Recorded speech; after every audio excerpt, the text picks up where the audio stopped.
Asal-usul Kota Bandung. Kisah dari Provinsi Jawa Barat.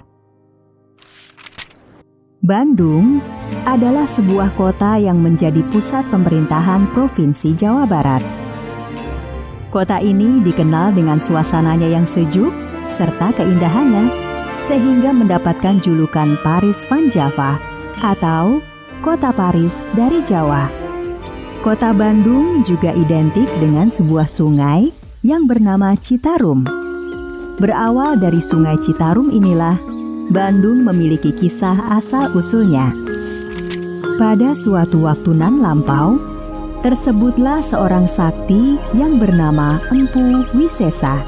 Empu Wisesa memiliki seorang putri nan jelita yang bernama Sekar. Selain seorang putri, Empu Wisesa memiliki 2 orang murid yang bernama Wira dan Jaka. Belasan tahun sebelumnya, ketika Empu Wisesa masih muda, Gunung Tangkuban Perahu meletus. Lahar Gunung Tangkuban Perahu menerjang desa-desa di sekitarnya, sehingga menimbulkan korban jiwa yang tidak sedikit. Ketika mendatangi sebuah desa yang baru saja diterjang lahar, Empu Wisesa menemukan 2 bayi yang ditinggal mati orang tuanya. Empu Wisesa kemudian merawat 2 bayi tersebut serta memberinya nama Wira dan Jaka. Sementara itu, lahar Gunung Tangkuban Perahu masih terus menyala hingga belasan tahun berikutnya.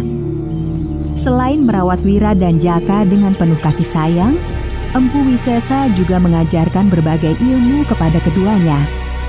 Bukan hanya ilmu bela diri, Empu Wisesa juga mengajarkan tentang kearifan hidup. Meskipun tanpa diawasi oleh Empu Wisesa, Wira tetap berlatih dengan tekun dan penuh semangat. Sedangkan Jaka, kerjanya hanya bermalas-malasan ketika tidak ada Empu Wisesa. Suatu hari, Jaka menemui Empu Wisesa. Jaka, apakah ada yang penting sehingga kau meminta berbicara 4 mata dengan? Benar, Empu. Ananda ingin menyampaikan sesuatu yang penting. Dan apakah yang penting itu? Ananda ingin melamar Adinda Sekar. Semoga Empu tidak keberatan dengan permintaan Ananda ini. Baiklah. Kamu dan Sekar sudah sama-sama dewasa. Sudah saatnya menikah. Empu Wisesa pun kemudian menyampaikan lamaran Jaka kepada Sekar. Tapi ayah, aku hanya mau menikah dengan Wira. Tapi Sekar, ayah sudah menyetujui lamaran Jaka. Itu kan masalah ayah. Kenapa tidak bertanya kepadaku terlebih dahulu? Mendengar jawaban putrinya, Empu Wisesa pun pergi keluar rumah, berjalan-jalan sambil memikirkan jalan keluar. Hingga Empu Wisesa melihat dari kejauhan lahar Gunung Tangkuban Perahu yang masih menyala. Lahar itu ternyata masih memberikan ancaman bagi daerah di sekitarnya. Lahar Gunung Tangkuban Perahu yang menyala-nyala itu sepertinya memberikan jalan keluar bagi Empu Wisesa. Esok harinya, Empu Wisesa memanggil Wira dan Jaka. Nah, Wira dan Jaka, aku akan menyampaikan sesuatu dan kalian jangan membantahnya. Lihatlah lahar Gunung Tangkuban Perahu itu. Siapa yang mampu memadamkan lahar itu, maka akan kunikahkan dengan Sekar. Syarat yang tidak masuk akal. Mana mungkin lahar ini bisa dipadamkan? Lahar ini api yang menyala-nyala.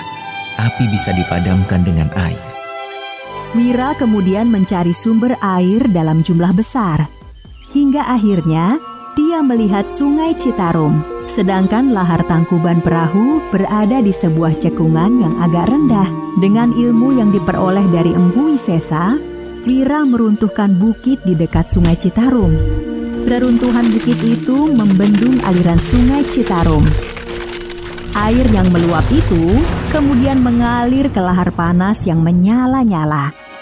Air sungai Citarum pun segera meluap dan masuk ke cekungan tempat lahar Gunung Tangkuban Perahu.